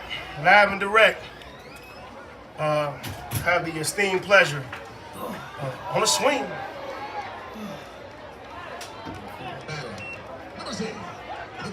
Have the esteemed pleasure of being with a Chicago baseball legend. Went to the University of Miami. Big sponsor here. Shout out to my boy Marcus Nettles. Marcus, how you feeling, my brother? Good. Glad to be here once again. Who I'm following up? You got me here after you had Charles Johnson in here, another University of Miami alum, and Ray Burns. Who else you have? Mike Tuck. Man, we had some legends in there, man. Man, it was just funny. We were letting them talk. Like, we were shooting shit like that, like this. Like, it was beautiful, man. Also, I have the esteemed pleasure in here too with my homegirl, my little sister, the CEO and founder of Teflon Softball, Miss India Stewart. India, how you doing? What's up? How's it going? We back live, man. So I'm up here with two Division I college athletes, and I want to talk about seeing this again. Marcus, being a part of this, man. How do you feel, bro? I feel good about it. I mean, each year is getting bigger and bigger. You see, we got some more people that's coming out to support the efforts, especially Ernest. I mean, what Ernest is doing, what Ernest established, and bringing the Chicago baseball community together is unbelievable, man. We got a lot of people supporting it. I'm glad to be a part of it. I think it's just something that's going to grow and continue to grow and be good for these guys. Man, that's dope, man. And we talked about it too, man. How can we implement softball in this next year? So we definitely trying to do it. I talked to Ernie, say we can try to get our 10-year or 12 to play a game, play like a pregame before. Man, it's about time we gotta do one for the girls. Play a pregame before. You know what I'm saying? I think that'll be pretty dope. The girls want to put on the show. Hey, just so you know, too, since we're talking about softball, 2025 University of Miami will be having a girls softball team. Just starting up, yes sir. Yes, they will. University of Miami will be having girls softball. So, just so you know. Look, Ern, forget we all playing baseball, Ern. Jeez Louise, say that for the after party. Speaking of after party, Buffalo Wild Wings, Roosevelt Canal, be there. Charles lost it on the mound. What you thinking about Charles? Marcus, how you think you doing? You know what? From what I've seen, I mean, I guess you can say, I would say a pretty much dominant performance, right? Yeah. I mean, holding down the Mustangs to one run, keeping the ball down, keeping them off balance. I mean, what more can you ask for? India, you been here last year in the booth, and the Teflon just started, and now your second year. Yeah. And how do you feel about the event, man? When you see stuff like this, does it inspire you? Because you've been a person who went out on their own and started this Teflon thing that I'm so grateful, so blessed to be a part of, and to see you last year where we was at to now, man. How are you feeling about the whole thing, and how we gonna look this year? Well, I love seeing stuff like this. I always like seeing the community come together. I love black baseball, black softball. Every year it seems like it gets better and better. We got one of our very own players in there in the dugout, Janaya Pillow. She played for Team Teflon. But this year gonna be a memorable year. Our 10-year-olds right now, they in St. Louis. They playing a tournament. They 1-1 right now. They got one more game tonight at 8:30. Okay. And then we got the 12-year-olds and the 16-year-olds. But I think it's going to be a year to remember, man. Everybody we got is committed, they dedicated, and they've been working hard all winter. That's tough, man. I think one thing Ernest and Black Baseball Media has been, been a driving force into, helping push Teflon and always speaking about us, man. So we appreciate BBM, man, for always doing stuff like that. A lot on the pitch. As a hitter, Marcus, when you and India as well too. When you're seeing that you're down right now, and you're down 4 runs. What is your approach right now? We can't win the game off a home run. So as a coach, what are you telling the players right now? Well, for me, especially being a leadoff, more of a guy that likes to get on base, I was always a little more patient unless it was runners in scoring position. But just as you said, you need base runners. You know, these pitchers are on a pitch count. You've seen them a number of times. You should have an idea of how the umpire's calling, kind of the strategy that the pitcher's doing. But going to percentages wise, I mean, I would be a little more patient since he's getting. He's been deep in the game and make him throw more pitches. He's at 91 pitches. He's at 91, so. He's at 91 pitches. He's more prone to be later in the game, especially young pitchers. They leave balls out over the plate. You have the double play you wanted?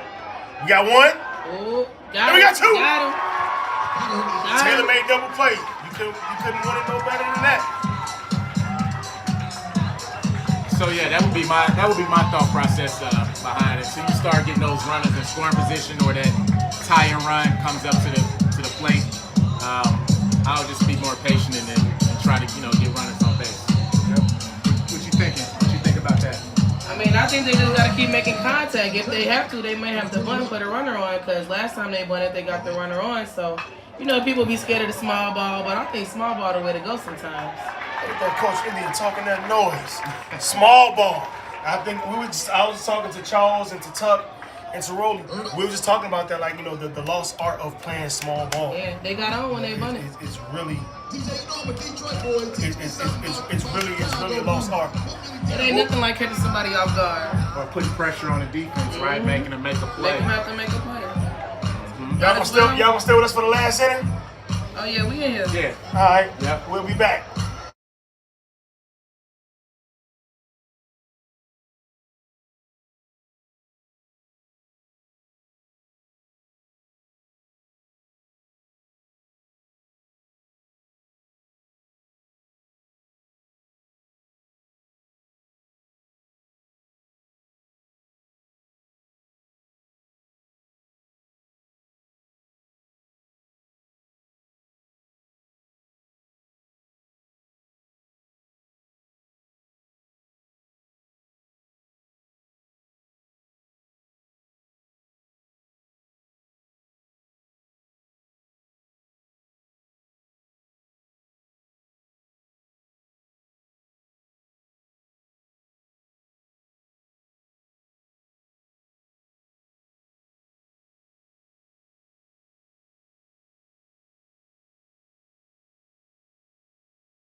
They got one more game today. And we back.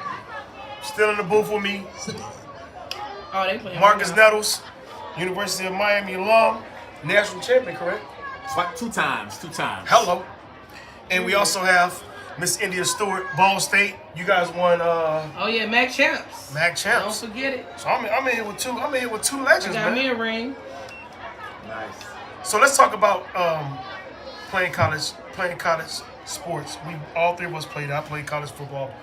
What is some of the mindset that these young athletes have to understand the difference is on that level? Well, for me, I started off. My experience is the game is definitely moving faster, and when I say moving faster, it's less errors. People know where to go, know where to throw the ball, know what to do. More of a competitive edge. I think every guy's out there. They're not just out there. It's a part. It's a part of being competitive Chopper. and a Short. part of working hard.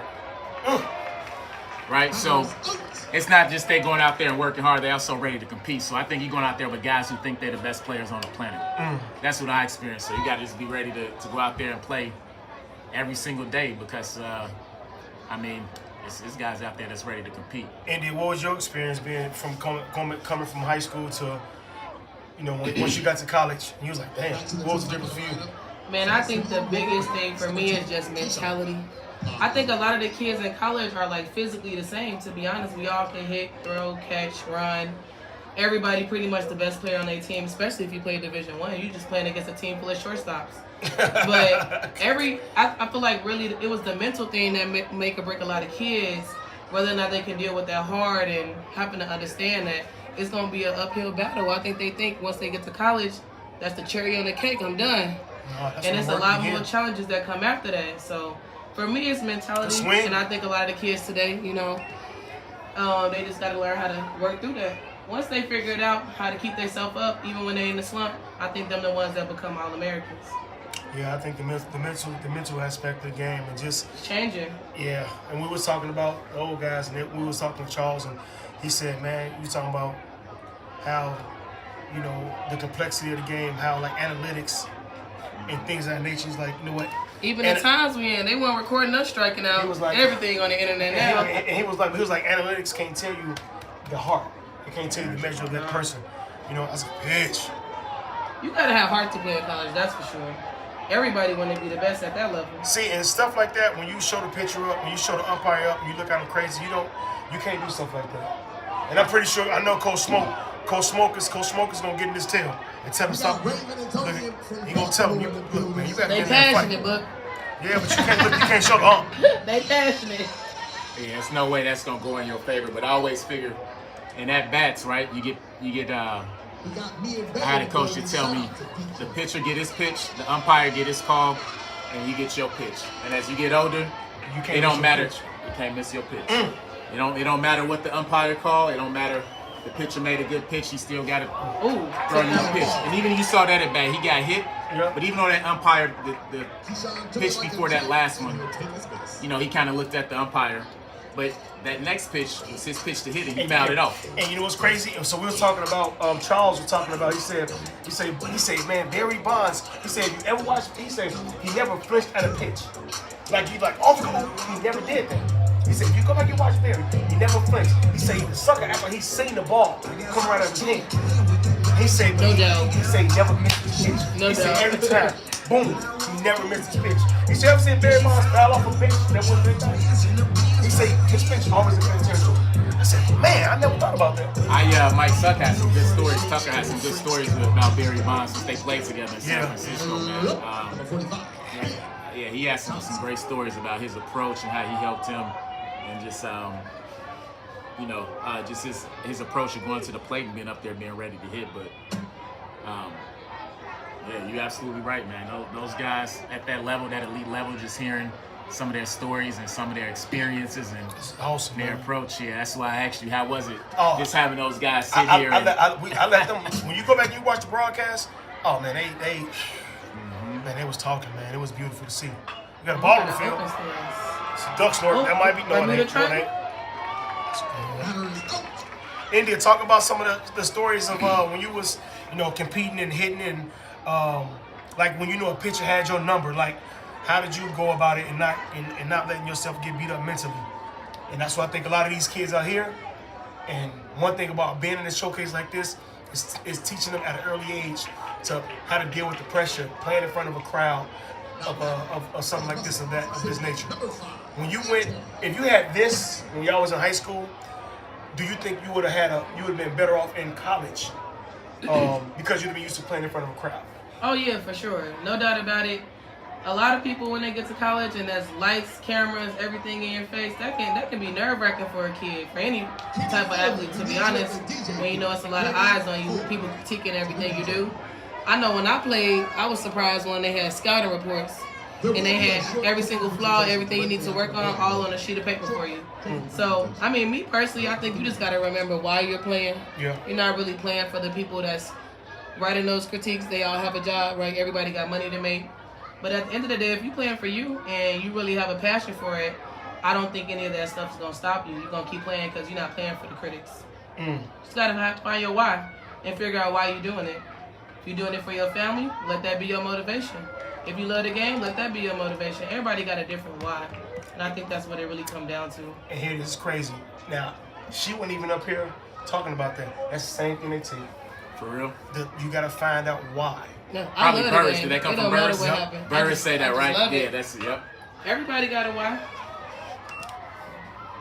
He said he said you gotta find out why. And what's the reason?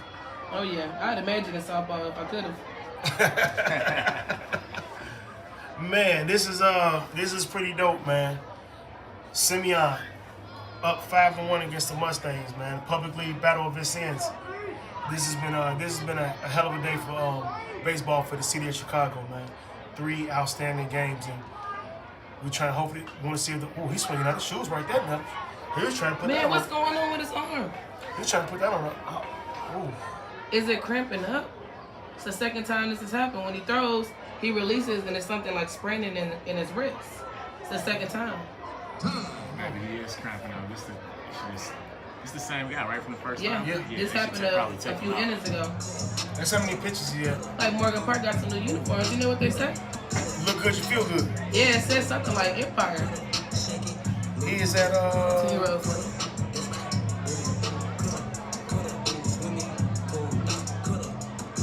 he had 104 pitches. Yeah, it's not gonna come out. We'll be back as a new pitcher come in. It needs some milk.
Through the bell, bottom of the first. Let's see how they play some defense though, because we can't. We back live. New pitch in the game. 1 ball, 2 strikes, 2 outs. Let's see, can he get him? Oh, that's That might drop. That's in the gap. He not even That might trying drop. on that. Nah, he let that Here we go. fall. He let that fall. Simeon scores another run. Big base knock.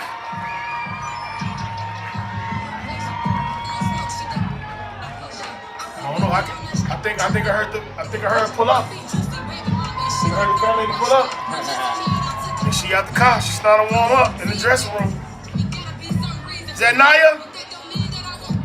Teflon's very own on the base pass. Let me try to get that.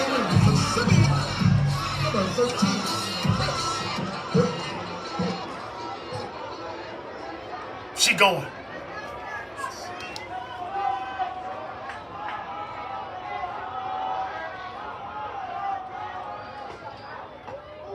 Gotta go.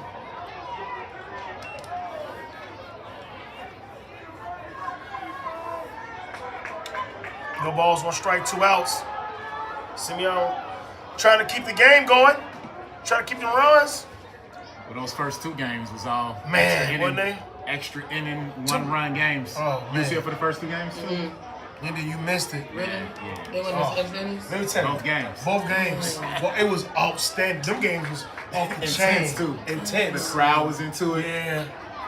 Simeon. Ogden bought out their I'm people. thinking- Yeah, they did. Ogden bought out their Shout out to the Owls. Lane Tech. Oh. Yeah, that's a can of That's corn. foul. That's foul. So now you got him running. What the? Yeah. And that's it. Man, that went hard. Bottom of the 7th coming up.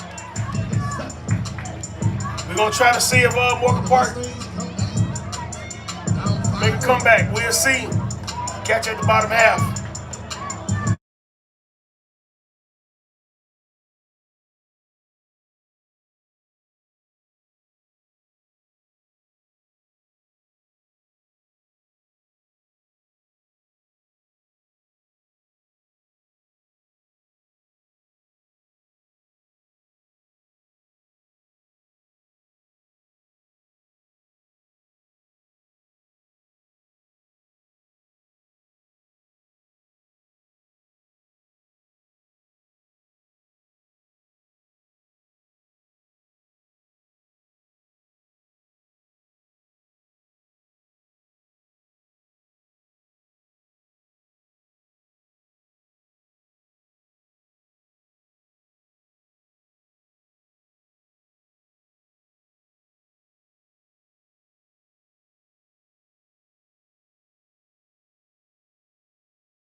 And we back. Bottom of the 7th. Does Morgan Park have a Really chance? that. You should be taking till you swing. I'm pretty sure the coach is going to He's tell him. already in trouble. Because he's probably telling you got to take a pitch. You want to take a pitch right now, you're chasing runs. And these kids So you come want back a lot. to extend the game as long as you can. That's what I'm telling them. Hey, you want to take a pitch till you get a strike. They chasing foul, though. They might as well hit the gas. Yeah, but I mean, You see her? Uh-oh. Yeah, go on ahead and smoke. Shot. Morgan Park said, hey, ain't over yet, man. Yeah, they playing much better this year. I definitely think they're playing better than they did last year. For Morgan Parker. Yeah. I was actually impressed when they started pitching. Yeah, they're playing better. The starting pitcher was really good. It was a couple miscues that really caused these runs. I'm pretty sure they go back and look at the film, look at the game. Coach Radcliffe gonna take this and say, hey man, you know what, we got something to build upon.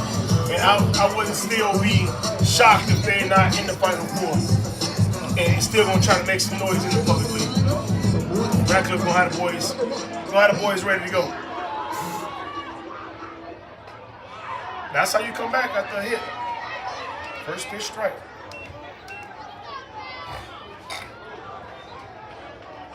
Look at Coach Smoke. Shout out to my boy Coach Smoke out there doing his thing.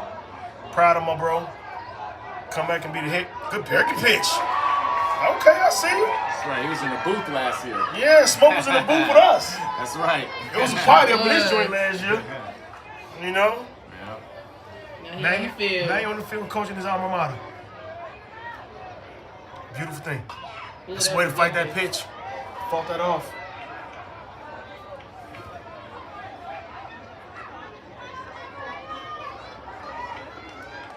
No balls, 2 strikes, no outs. Simeon looking to drive the nail down in the coffin and call it one. We shall see.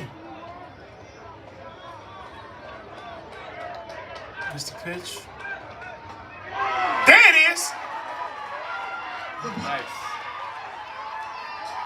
As a coach, when you take out a strike looking, I hate it. I hate when they take a strike, man. I hate the third one. You have to. You got a 50% chance of hitting the ball if you swing. Right. One thing as a player, You I don't don't swing, like you have a taking 100% pitches. chance of not hitting. I don't like taking pitches, me personally. No. I want to hit the strikes coming. I don't want to get deep in the count. Uh-oh. He's going. Good throw. He got him. Okay, look at Coach Smoke. Getting pumped up. Who's that behind the plate? Don't play with that, man. Okay. Don't play with that, man. That was nasty. He gonna have to jog off on that.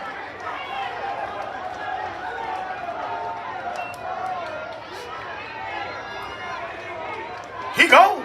Ain't nothing to talk about. Man, why you walking off the you gotta field? work on that sportsmanship. Coach Radcliffe is Don't not jog going. it up. Hey, it happens. You win some, you lose Coach some. Radcliffe is not going to tolerate that. He's not going to tolerate that. One thing I know. 6-1, that can't happen. No. Yeah. But if you gonna gotta be steal, you gotta hit the absolutely And then, gas sooner. and that's ball game. And there you have it, ladies and gentlemen. Simeon has won the battle of this ends, as they say. 6-1. The classic has been classic. Shout out to Coach Smoke and the Wolverines for winning. It's a beautiful thing. Shout out to every sponsorship that paved the way to make this happen. Black Baseball Media, Rise to Greatness, the Marcus Nettles Project has been a combined and awesome thing. I want to thank everybody who streamed. I want to thank everybody who played. I want to thank all the fans that came out and supported. It's been a beautiful day. Marcus, I appreciate you coming through. Yep. Shout out to you, my brother, man. Keep doing your thing. Keep doing the thing for the community. We appreciate it. All right. Truly appreciate it. Once again, Black Baseball Media present the classic. It's been awesome. Shout out to the Simeon Wolverines again.